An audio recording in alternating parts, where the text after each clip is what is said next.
Oke, kita kembali lagi ke channel Dodi Smart Chemistry ya. Jadi kita akan membahas materi berkaitan dengan kemagnetan, yaitu kelas 9 semester genap. Ya, jadi soal yang pertama, cara membuat magnet seperti dalam gambar secara berurut.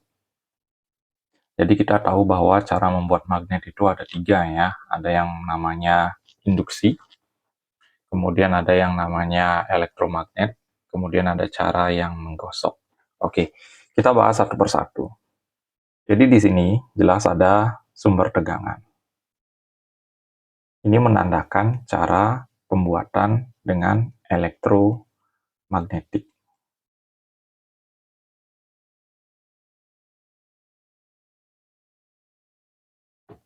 Atau dengan cara mengaliri arus listrik.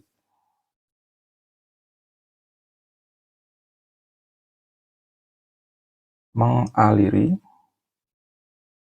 listrik. Kemudian cara yang kedua, ini dengan cara mendekatkan.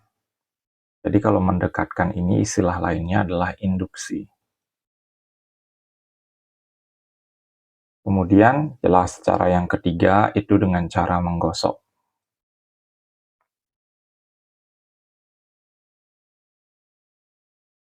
Kita bahas satu persatu ya. Kalau dengan cara elektromagnet dalam penentuan kutubnya, itu yang perlu kalian lihat adalah cara melilit kabelnya. Kemudian kalian gunakan kaidah tangan kanan.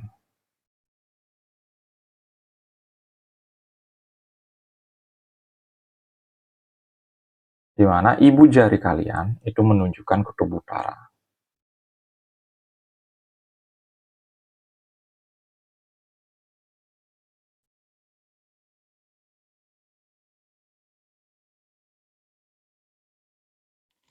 Oke ya. Kemudian berikutnya itu dengan cara mendekatkan. Jadi kita langsung bahas di sini saja.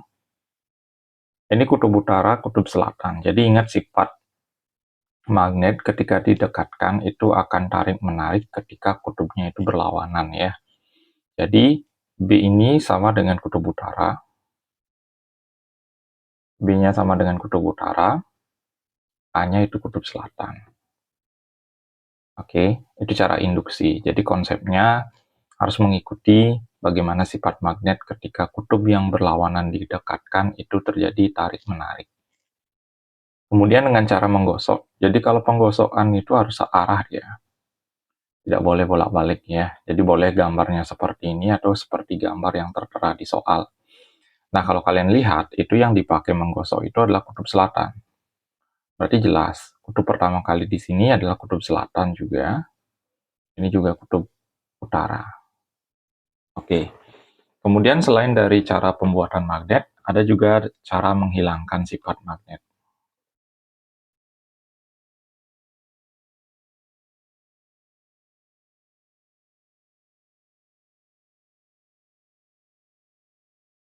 Magnet. Yaitu yang pertama ada cara dipukul. Kemudian yang kedua itu dibakar.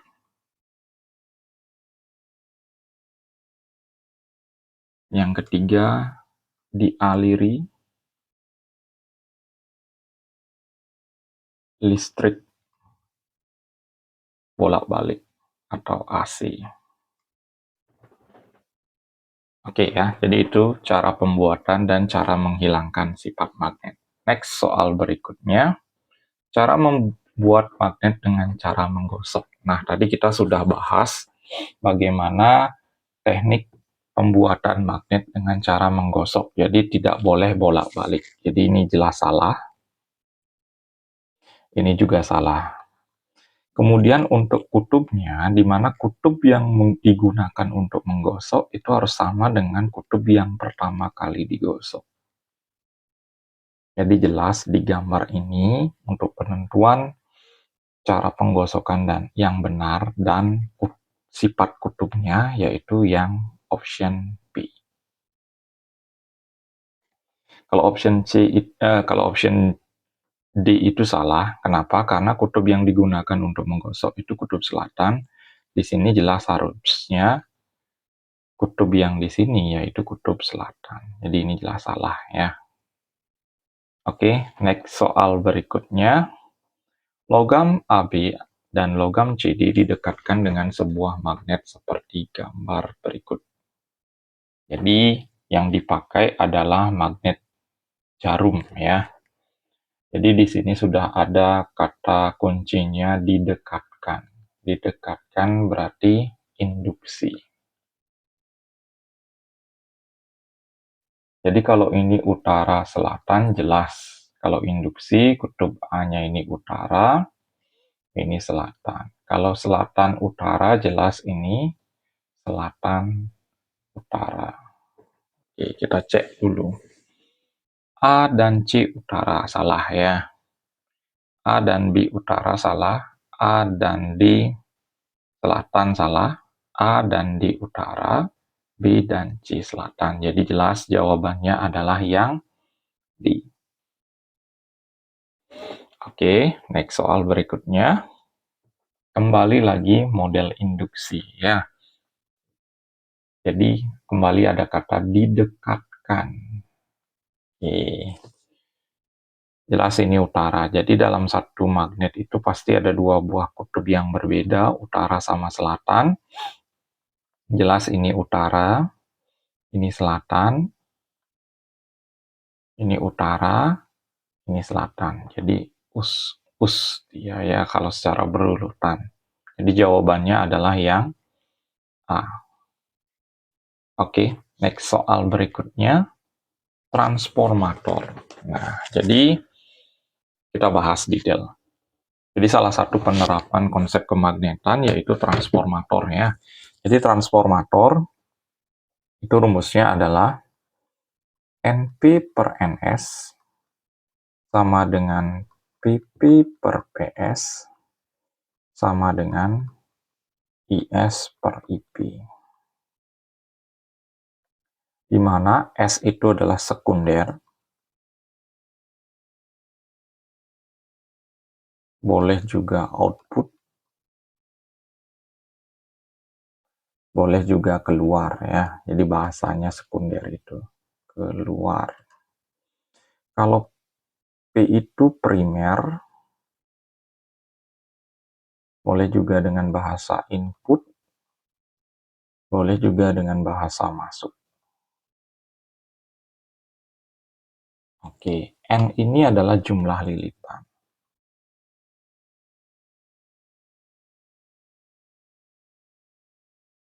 Kemudian P ini adalah tegangan.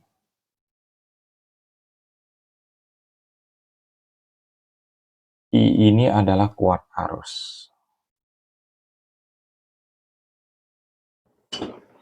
Jadi jelas, dari 3 pasang rumus ini, apakah semua rumus digunakan? Jelas tidak ya. Jadi kita melihat apa saja yang diketahui di soal. Jadi kita hanya menggunakan 2 pasang rumus saja dalam proses penghitungan RAFO. Jadi yang pertama kita lihat ada tegangan. Berarti jelas, rumus P ini nanti digunakan. Kemudian ada kata lilitan. Berarti jelas N-nya digunakan. Berarti di soal ini rumus I tidak digunakan karena di soal tidak ada kuat arus dia. Oke, berarti kita tulis saja dulu rumusnya.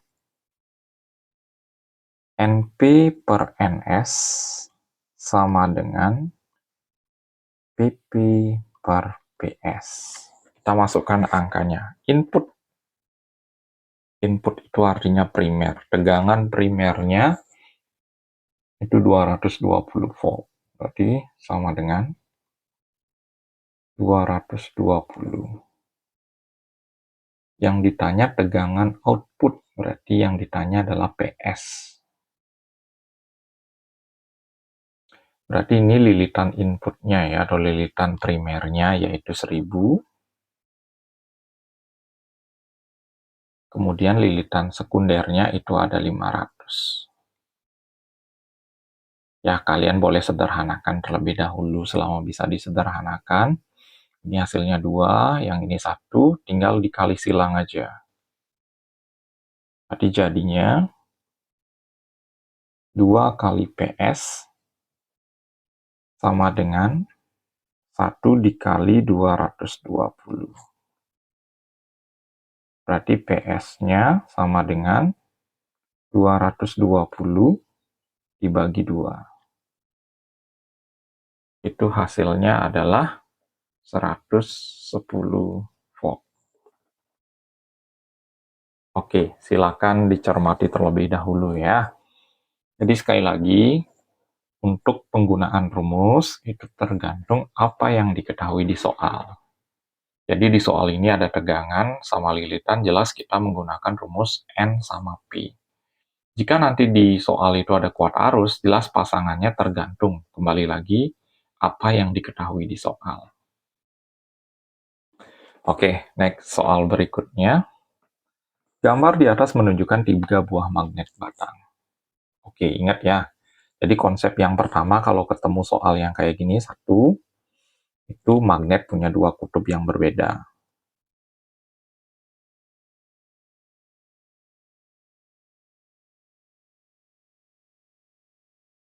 Yang kedua, yang sama kutubnya, itu tolak-menolak.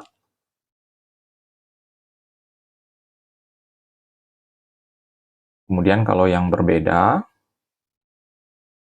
itu tarik-menarik.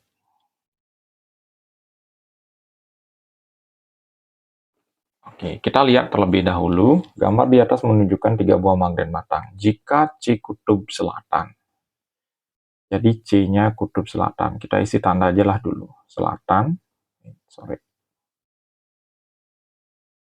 B dan C tolak-menolak. Nah, jelas tolak-menolak itu kutubnya sama. Ini selatan.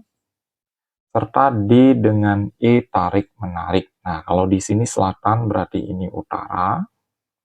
Ini jelas selatan, karena terjadi tarik-menarik dia. Sehingga kutub A dan F. Oke, kita tinggal mencari. Ini selatan, jelas di sini utara. Karena dalam satu magnet itu harus ada 2 kutub dia. Kemudian yang F itu jelas utara juga. Jadi A dan F itu adalah kutub utara. Jelas jawabannya adalah yang D. Jadi konsep yang kalian gunakan untuk menjawab soal seperti ini, itu ya pertama magnet, itu harus ada 2 kutub yang berbeda, utara-selatan. Jika yang sama didekatkan itu tolak-menolak, jika yang berbeda itu didekatkan, tarik-menarik. Ya. Oke, next soal berikutnya. Berikut ini adalah hewan yang memanfaatkan medan magnet untuk melakukan migrasi. Jadi kita tahu ada beberapa jenis hewan itu dalam proses pergerakannya, makanya jarang tersesat, itu menggunakan konsep medan magnet. Karena bumi kita itu sebenarnya magnet yang berukuran besar ya. Jadi dalam pergerakannya itu, dia menggunakan medan magnet yang ada dalam tubuhnya untuk menentukan arah pergerakannya. Jadi tujuan pergerakan ini tidak hanya untuk mencari makan ya, tapi berkembang biak, kadang juga untuk menghindari serangan dari predator. Oke, kita bahas satu persatu ya. Jadi salmon jelas sudah pasti itu pergerakannya menggunakan medan magnet. Penyu juga sama, lobster duri juga sama. Oke, di sini kecuali ya, jadi sangat jelas itu beruang, itu jelas tidak memanfaatkan medan magnet dalam proses pergerakannya. Jadi jawabannya adalah yang D. Ya. Oke, next soal berikutnya. Oke, kembali lagi. Soal transformator. Di sini kalian perhatikan ada NP. Berarti yang ini adalah NS. Berarti ini PP. Kenapa V? Karena satuannya volt. Kemudian di sini otomatis VS. Jelas. Rumus yang kembali dipakai adalah rumus NP per NS sama dengan PP per PS. Jadi rumus kuat arus belum kelihatan di soal ini ya. Jadi kita masukkan aja, yang ditanya adalah kumparan primer. Di satuannya di sini lilitan, berarti jelas NP yang ditanyakan. Kita masuk dulu ke serumusnya. NP per NS-nya yaitu 225 sama dengan PP-nya itu 120 per PS-nya yaitu 36. Oke, kita tinggal kali silang aja. Ini kali ini kali ini. 36 NP sama dengan 120 dikali 225. Oke. Nah, bagaimana sih caranya menghitung jika soalnya seperti ini? Ya, jadi memang terlihat soalnya agak susah nih angkanya. Jadi step pertama kalau kalian misalnya nggak bisa menghitung, itu diemin aja angkanya. Maksudnya, langsung aja yang ada hurufnya itu sebagai pembagi. Jadinya NP sama dengan 120 dikali 225 per 36. Diemin aja dulu. Ini sama-sama kita bagi 6. Itu hasilnya adalah 6. Di sini hasilnya adalah 20. Masih kita bisa dibagi lagi ya. Sama-sama bagi 2. Itu ini hasilnya adalah 3. Yang ini hasilnya adalah 10. Jadi kalau kalian tidak bisa menggunakan kalkulator atau tidak diizinkan menggunakan kalkulator, ini teknik sederhana dalam proses perhitungan ya. Sekarang 10 udah nggak bisa dibagi dengan 3. Apakah 225 bisa dibagi? Kita coba. Hitung susun. 225 itu dibagi 3. 7, 21, 15 bagi 3 itu 5. Oke, ini bisa ternyata dibagi. Hasilnya adalah 75. Jadi jelas angka yang tersisa adalah 10 kali 75. Itu hasilnya adalah 750 liter. Ya, jadi jawabannya adalah yang D. Oke, jadi itu teknik pengerjaan soal jika di sekolah kalian atau di kelas kalian itu tidak diizinkan menggunakan kalkulator ya. Oke, next soal berikutnya. Perhatikan gambar hasil percobaan magnet batang ketika didekatkan dengan serbuk besi. Jadi ini biasanya percobaan medan magnet ya, untuk mengetahui di mana letak medan magnet terkuat. Jadi terlihat di sini itu paling banyak menempel serbuk besi itu di daerah ujung. Ini menandakan bahwa medan magnet terkuat itu terletak pada di ujung. Oke, kita bahas. Ini udah jelas bukan, jadi tidak ada gaya Lorentz ya yang perlu diuji cobakan. Serbuk besi tidak tertarik oleh magnet. Lah ya, jadi besi itu jelas gampang banget ditarik oleh magnet. Ini jelas salah. Di sekitar magnet batang terdapat daerah yang masih dipengaruhi oleh gaya tarik magnet yang disebut dengan medan magnet. Ada benarnya karena pertujuan percobaan ini adalah untuk membuktikan adanya medan magnet. Tidak ada pengaruh gaya magnet dengan serbuk besi salah. Jadi yang menyebabkan besi itu tertarik karena ada gaya tarik magnet ya. Jadi jelas jawabannya adalah yang C. Jadi ingat, dalam magnet itu yang paling kuat daya magnetnya itu adalah di daerah ujung. Itu ya. Makanya di sini terlihat banyak serbuk besi yang menempel di daerah ujung. Oke, next soal berikutnya.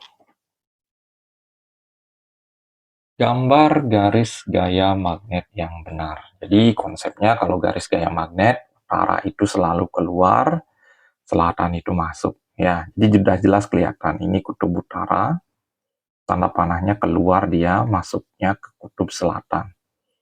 Itu jelas. Jawaban dari soal ini adalah yang C ya. Dari utara keluar, selatan masuk. Jadi konsep gambarnya nggak harus kayak gini, bisa juga kayak gini dia, utara, selatan.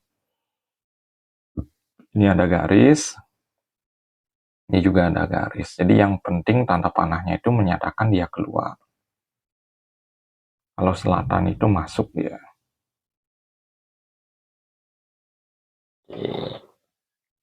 Next, soal berikutnya.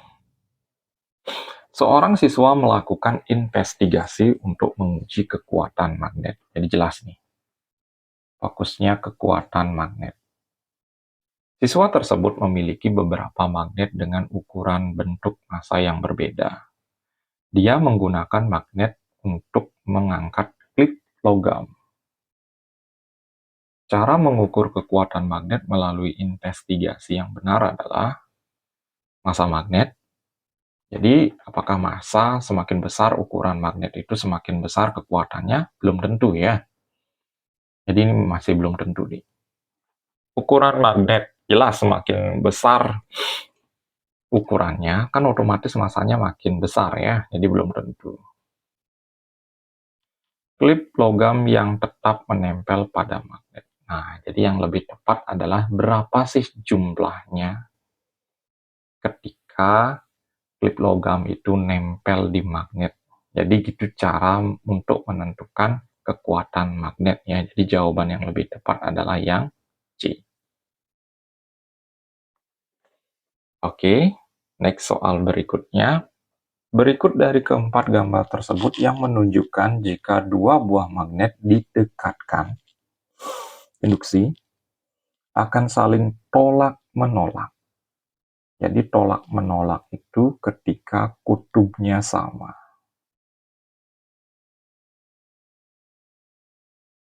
Oke, itu clue-nya ya. Jadi jelas. Jawabannya ini udah pasti ya. Karena yang kutub yang didekatkan itu utara dengan utara. Utara dengan selatan, tarik-menarik dia di sini. Ini juga sama, selatan dengan utara, tarik-menarik dia. Nah, ini selatan dengan selatan ya. Jadi kutub yang sama itu sekali lagi sifatnya adalah tolak-menolak. Jadi jawabannya adalah 1 dan 4. Oke, next soal berikutnya. Di kotak ada campuran serbuk besi dan pasir. Cara paling mudah untuk memisahkan serbuk besi dari pasirnya. Jadi ini kan konsepnya soalnya tentang kemagnetan. Jadi untuk memisahkan besi, karena besi itu gampang banget tertarik oleh magnet, jadi kita gunakan aja magnet untuk memisahkan campuran serbuk besi dengan pasir ya. Jadi jelas itu jawabannya adalah yang C.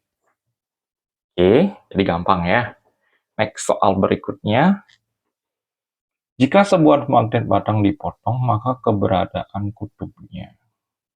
Jelas, kalau sebuah magnet dipotong, itu kutubnya magnet itu akan tetap ada dia, utara dan selatan ya.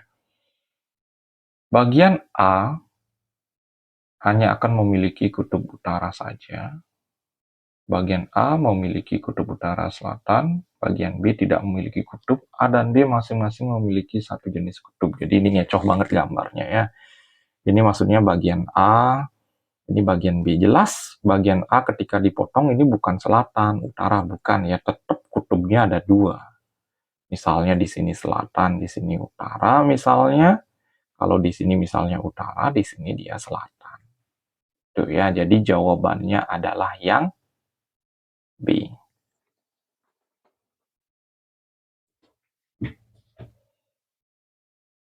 Oke, soal terakhir kayaknya ini ya, terkait dengan transformator. Jadi, kalau tadi itu kita sudah membahas bagaimana cara penggunaan rumus pada transformator. Nah, di soal ini, itu trapo atau transformator itu ada dua dia. Ada step up dan step down. Gimana caranya membedakan? Jadi step up, up itu otomatis naik. Apanya yang dinaikkan itu tegangannya. Jadi step up ini menaikkan tegangan dia.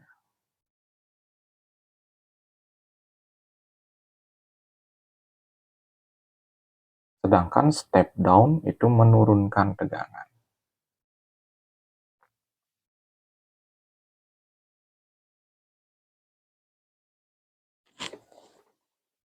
Jadi jelas, kita fokusnya pada tegangan aja lah terlebih dahulu. Satu, kita lihat tegangan primernya. Ingat, primer itu masuk, sekunder itu keluar. 400 jadi 10.000. Jelas dia up, naik ya. Ini 200 jadi 20. Jelas dia turun, down. 240 menjadi 6. Jelas ia turun, down.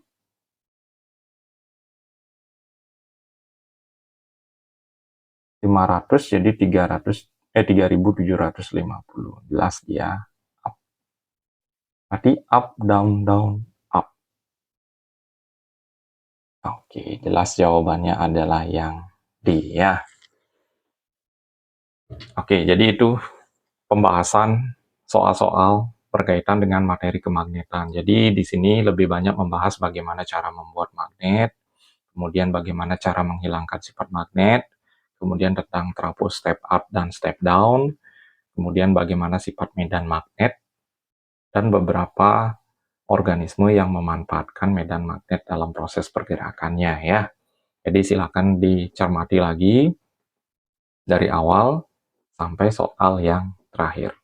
Terima kasih sebelumnya. Jangan lupa subscribe channel Doni Smart Chemistry.